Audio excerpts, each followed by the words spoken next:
خواتین و حضرات، ڈی سی نائٹ شو کے ساتھ عاصم صدیقی کا سلام۔ آج ہم کراچی کے سانحے پہ بات کریں گے۔ آج ہمارے ساتھ انور اقبال صاحب، جن کا تعلق ڈان اخبار سے ہیں، موجود ہیں۔ انور بھائی، welcome to our show. Thank you Asim. Anwar بھائی، ہم اسٹارٹ کریں گے آج کے کراچی کے سانحے پہ۔ پاکستان میں جو ہے سانحے کے بعد سانحہ، ایک سانحہ دوسرا سانحہ، اتنی دہشت گردی، ایک دہشت گردی کو روکنے کے لیے وہ ہمارے army chief of the army staff جو ہیں وہ میدان میں اتر آتے ہیں، اور اس کے بعد وہ کسی حد تک روکتے بھی ہیں، لیکن پھر اس کے بعد دوسری دہشت گردی ہو جاتی ہے۔ آپ اس کو کس طریقے سے دیکھتے ہیں؟ دیکھیں عاصم، میں، آپ یا ہم جیسے لوگ جو ملک سے باہر رہتے ہیں، ہمارا جو رشتہ ہے، ہمارا تعلق جو ہے پاکستان سے بڑا عجیب ہے۔ ہمارا رشتہ ایک ایسے بچے کا ہے جو اپنی ماں سے دور ہو تو اس میں محبت اور لگاؤ کے علاوہ اس میں ایک بے بسی بھی شامل ہو جاتی ہے۔ ہم یہ سب کچھ ہوتا ہوا دیکھتے ہیں، لیکن ہم اتنے دور ہیں کہ ہم کچھ کر نہیں پاتے۔ شاید وہاں رہ کے بھی کچھ نہیں کر پاتے، لیکن یہاں رہ کے کچھ نہ کر سکنے کا، بے بسی کا احساس زیادہ ہوتا ہے۔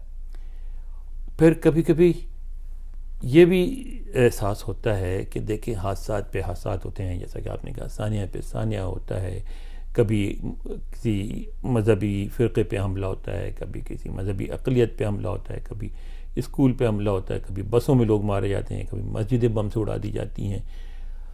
اور اس کے بعد ہوتا یہ ہے کہ مجھے تو یہ لگتا ہے کہ جیسے ایک پیٹرن بن گیا ہے، اور ہم نے ایک قوم کے طور پہ اس پیٹرن کو قبول کر لیا ہے کہ بھئی ایک بڑا حادثہ ہوگا، کوئٹے میں ہو، کراچی میں ہو، پشاور میں ہو، لاہور میں ہو، اس کے بعد بیانات آئیں گے صدر کے، وزیر اعظم کے، گورنر کے، وزیر اعلیٰ کے، مختلف سیاسی پارٹیوں کے۔ اس کے بعد جو مختلف ادارے ہیں وہ کوئی وجل کرے گا، کوئی کینڈل لائٹ وجل کرے گا، کوئی باہر آئے گا، اور اس کے بعد سارا کچھ کرنے کے بعد خاموشی ہو جائے گی، ایک طویل سناٹا، اور اس وقت تک خاموشی رہے گی جب تک کوئی حادثہ نہ ہو جائے، اور اس کے بعد پھر یہی روٹین بار بار دہرائی جاتی ہے۔ اتنا عرصہ ہو گیا ان حادثات کو دیکھتے ہوئے، برسوں گزر گئے، یہ 2008-9 سے یہ سلسلہ شروع ہے۔ آپ نے کبھی دیکھا ہے؟ چلیں ہم حکومت کی سطح پہ گفتگو نہیں کرتے کیونکہ ہم اس وقت اسلام آباد میں نہیں بیٹھے ہوئے ہیں، ہمیں اس بات کا تھوڑا بہت ہی علم ہے کہ حکومت کی سطح پہ کیا ہو رہا ہے۔ کبھی آپ نے دیکھا ہے کہ لوگوں کی سطح پر، ہم جو یہاں بیٹھے ہوئے لوگ ہیں پاکستانی، ہم نے کبھی سول سرچنگ کی ہے؟ کبھی اپنے آپ کو، اپنی روح کو، اپنے ذہن کو ٹٹول کے، جھنجھوڑ کے دیکھا ہے کہ ایسا کیوں ہوتا ہے؟ وہی پاکستان تھا جہاں میں پلا بڑا، ساری زندگی گزاری، آپ وہاں رہے، ہم سب وہاں رہے۔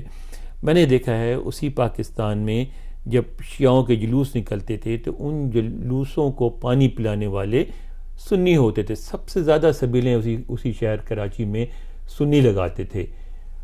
جب شیعہ ماتم کرتے تھے، زنجیری ماتم، اس میں جو زخم لگتے تھے، ان کا علاج کرنے والے ڈاکٹروں میں جہاں شیعہ ڈاکٹر ہوتے تھے اس میں سنی بھی شامل ہوتے تھے۔ پھر محرم کے موقع پر جو ایک خاص پاکستان میں ایک فضا قائم ہو جاتی ہے، دکھ کا، افسوس کا جو ایک اظہار ہو رہا ہوتا ہے، وہ ظاہر ہے کہ شیعہ جو ہیں 15-20% تک ہیں، 20% سے زیادہ نہیں ہے اس ملک میں، تو 20% افراد پورے ملک پہ ایک سوگوار فضا نہیں طاری کر سکتے جب تک باقی 80% اس میں شریک نہ ہوں۔ سنی بھی شریک ہوتے تھے اس غم میں، اس کو بھی وہ بھی فیل کرتے تھے کہ یہ بہت بڑا ظلم ہوا ہے، بہت بڑی زیادتی ہوئی ہے حضور صلی اللہ علیہ وسلم کے اہل بیت کے ساتھ۔ تو وہ جو ایک لگاؤ تھا، ایک محبت تھی آپس میں، ایک احساس تھا کہ ایک دوسرے کے دکھ سکھ میں شریک ہونا ہے، آپس میں شادی بیاہ ہوتے تھے، یہ کیوں ختم ہو گیا؟ کبھی اس پہ کسی نے غور کیا ہے؟ کبھی ہم اور آپ نے اس کے بارے میں سوچا ہے؟ انور بھائی، ہمارے ساتھ پرابلم یہ ہے کہ ہماری مسجدوں سے جب اعلان ہوتا ہے کہ شیعہ کافر ہیں اور واجب القتل ہیں، تو یہ ہمارا قانون کہاں سو رہا ہوتا ہے؟ اس کو آپ کس طریقے سے دیکھتے ہیں کہ مسجد میں بیان کرنے والا، یہ میں سمجھتا ہوں یہ بہت بڑا مجرم ہے جو اس طرح کے بیان ڈائریکٹلی لاؤڈ اسپیکر پہ دیتا ہے، اور ہماری جو لا انفورسمنٹ ہے اور جو حکومت ہے وہ سو رہی ہوتی ہے، جب اس کا رزلٹ تو پھر اسی صورت میں ہی آنا ہوگا۔ عاصم، صرف یعنی بالکل آپ کی بات درست ہے، حکومت کا بہت بڑا حصہ ہے اس قصور میں، لیکن بات صرف حکومت کی نہیں ہے۔ بات ہے کہ آپ یہ سوچیں کہ نوبت یہاں تک پہنچی ہی کیونکہ مسجدوں سے اعلانات ہونے لگے۔ اب اس میں بہت سارے فیکٹرز ہیں۔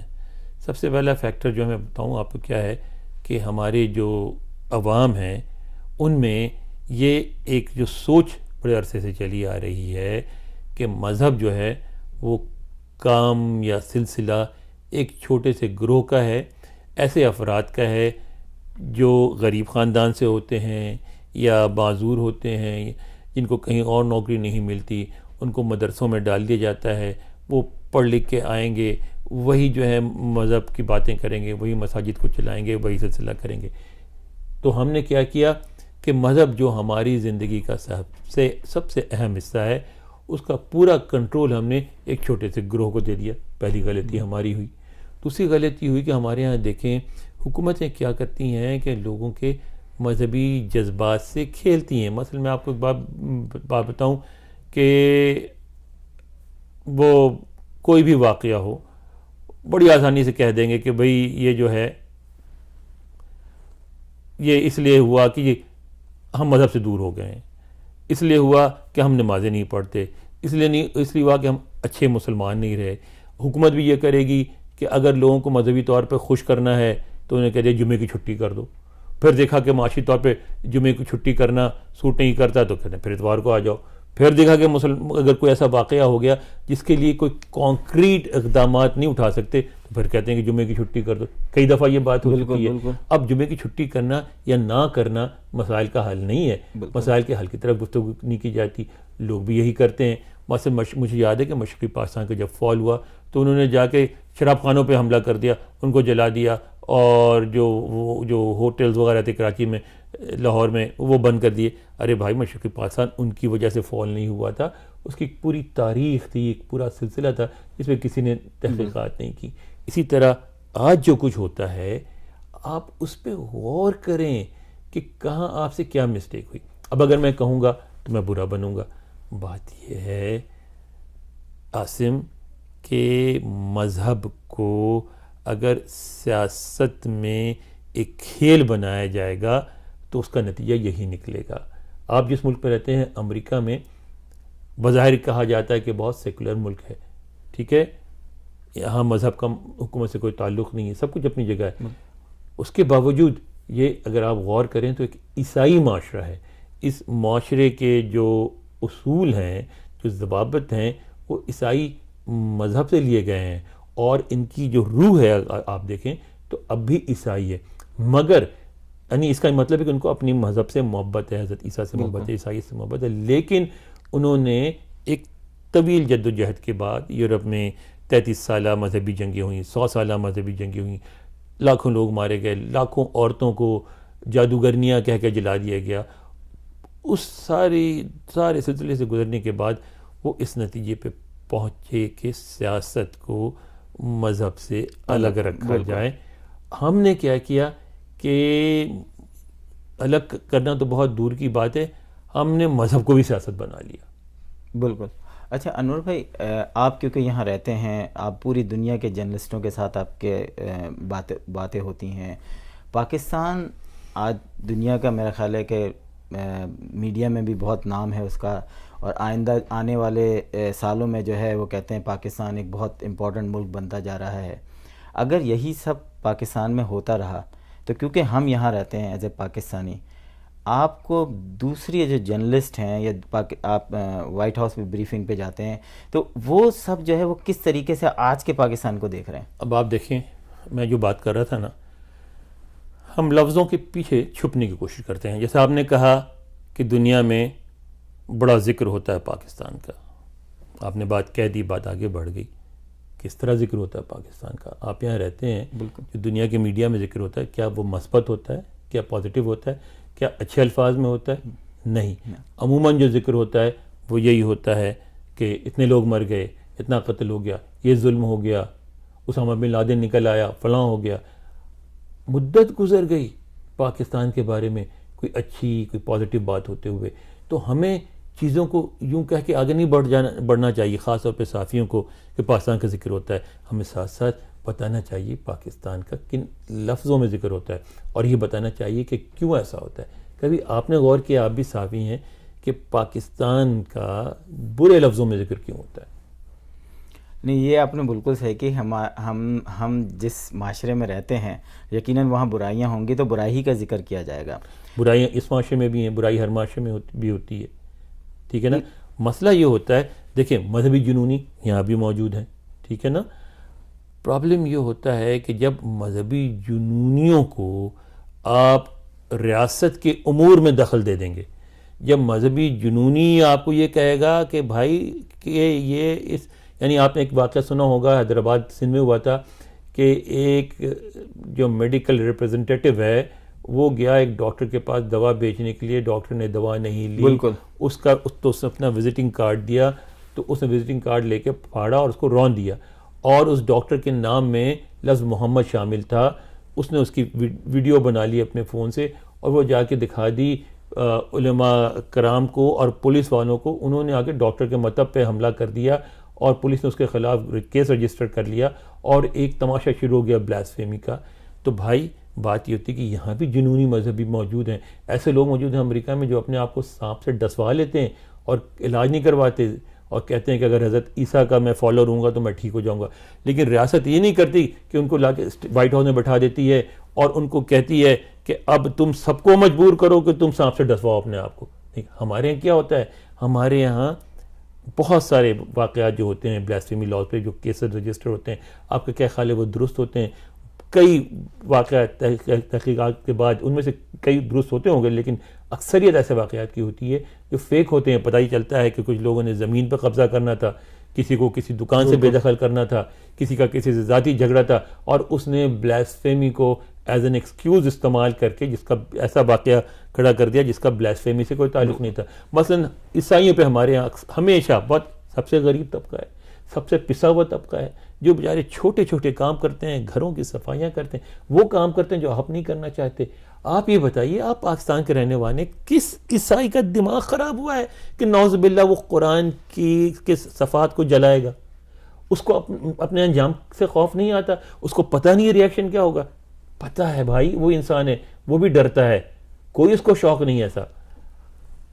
اخبار پہ لکھی ہوئی ہیں قرآنی آیات، اڑ کے ایک عیسائی کے گھر کے پاس چلی گئیں، آپ نے اس کی بچی اٹھا کے لے کے جا رہی، آپ نے اس کو پکڑ لیا، وہ کمزور تھا، آپ نے اس کو پکڑ لیا.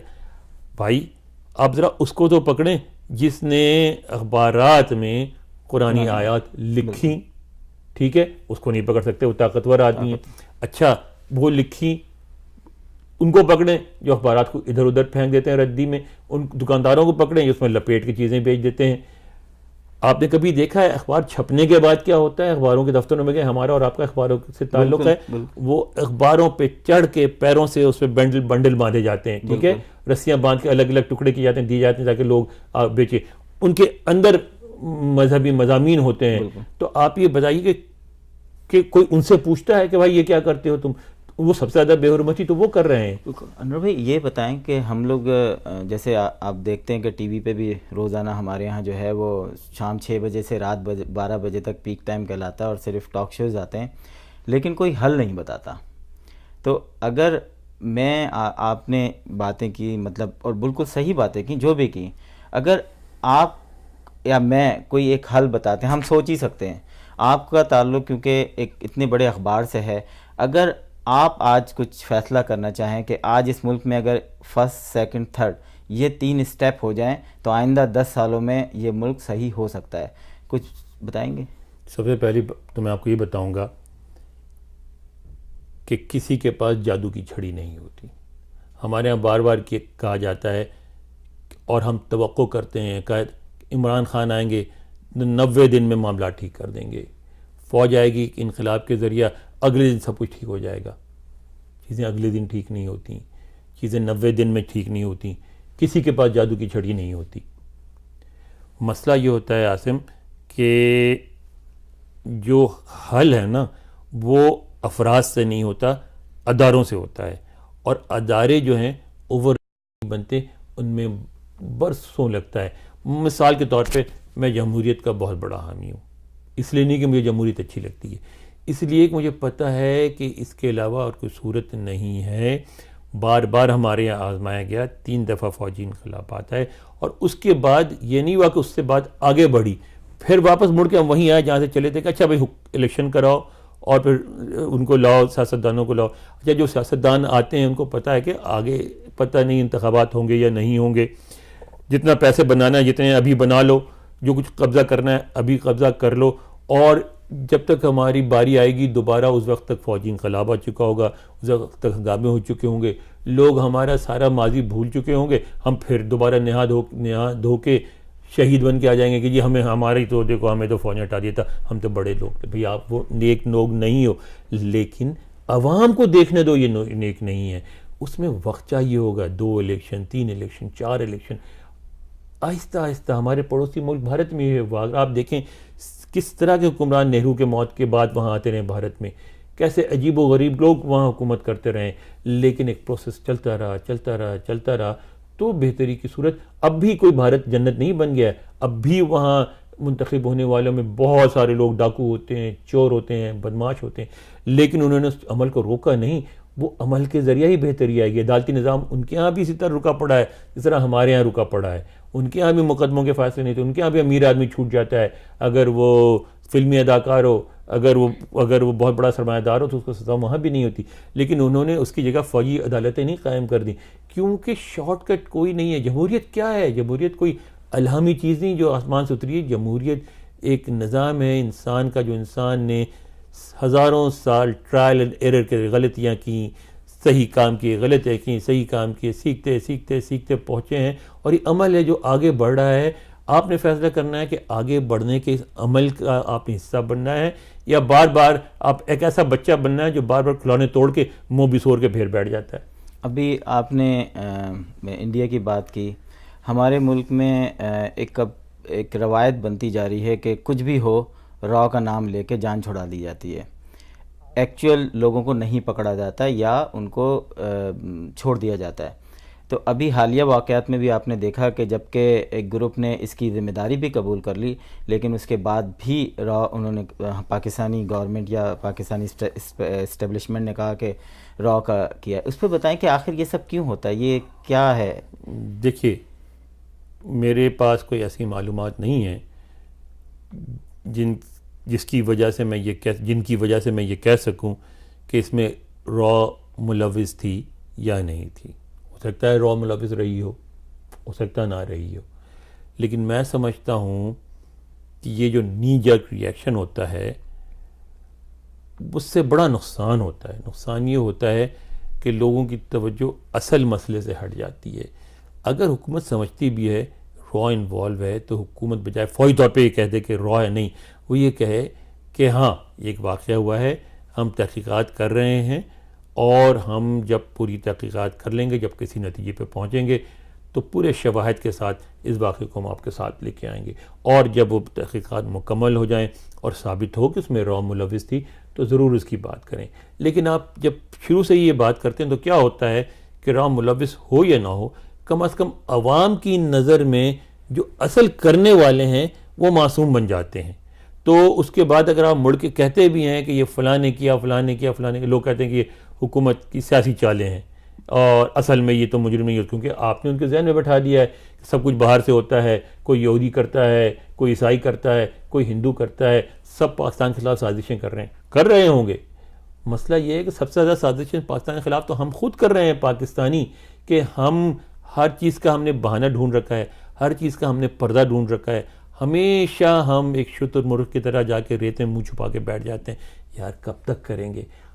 اصل ایشوز کو کنفرنٹ کریں، ان کا سامنا کریں، اصل جو معاملات ہیں ان کی آنکھوں میں آنکھیں ڈال کے دیکھیں مسائل کی، اور ان کا اصل حل تلاش کرنے کی کوشش کریں، بہانہ بازی سے گریز کریں. جب یہ واقعہ پیش آیا تو آرمی چیف جو ہیں وہ ایکٹیو نظر آئے، ان کو لگا کہ ہاں کچھ ہوا ہے اس ملک میں.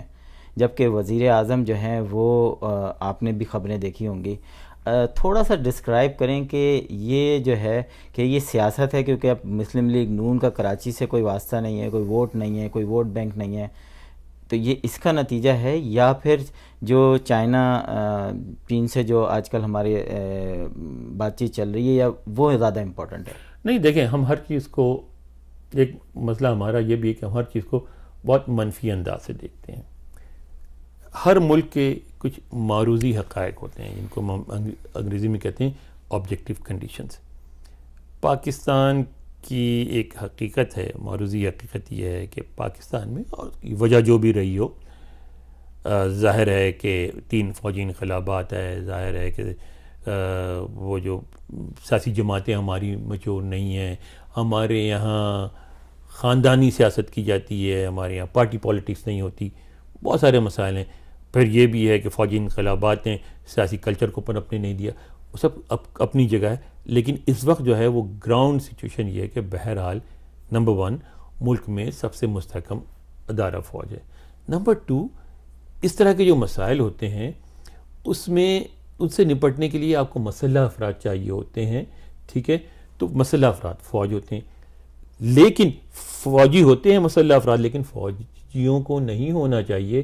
یہ کام ہونا چاہیے پولیس کا. آپ کے ہاں ماڈرن پولیس ہی موجود نہیں ہے.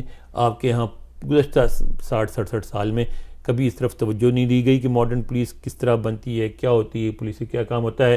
آپ تو آج اس وقت کی پولیس ایسی ہے کہ جب کوئی مسلح دہشت گرد آتا ہے سب سے پہلے پولیس بھاگ جاتی ہے, کیونکہ اس کے پاس نہ ہتھیار ہیں نہ ٹریننگ ان سے مقابلہ کرنے کا. یہ وہ لوگ ہیں جو افغانستان میں جا کے امریکی فوجیوں سے لڑتے رہے ہیں, یہ وہ لوگ ہیں جو افغانستان میں جا کے روسی فوجیوں سے لڑتے رہے ہیں. ان کا مقابلہ تو پولیس نہیں کر سکتی. تو آپ کے ہاں فرسٹ ڈیفنس فورس جو ہے اس وقت صرف فوج موجود ہے. اب یہ نہیں ہو سکتا کہ ہم اس وقت تک انتظار کریں جب تک پولیس پوری طرح ڈیولپ ہو کے سامنے نہ آ جائے, ان کا مقابلہ نہیں کرے. ایسا نہیں ہوگا. جب کوئی واقعہ ہوگا تو پہلے فوجی سامنے آئے گی, فوجی روک تھام کرے گی.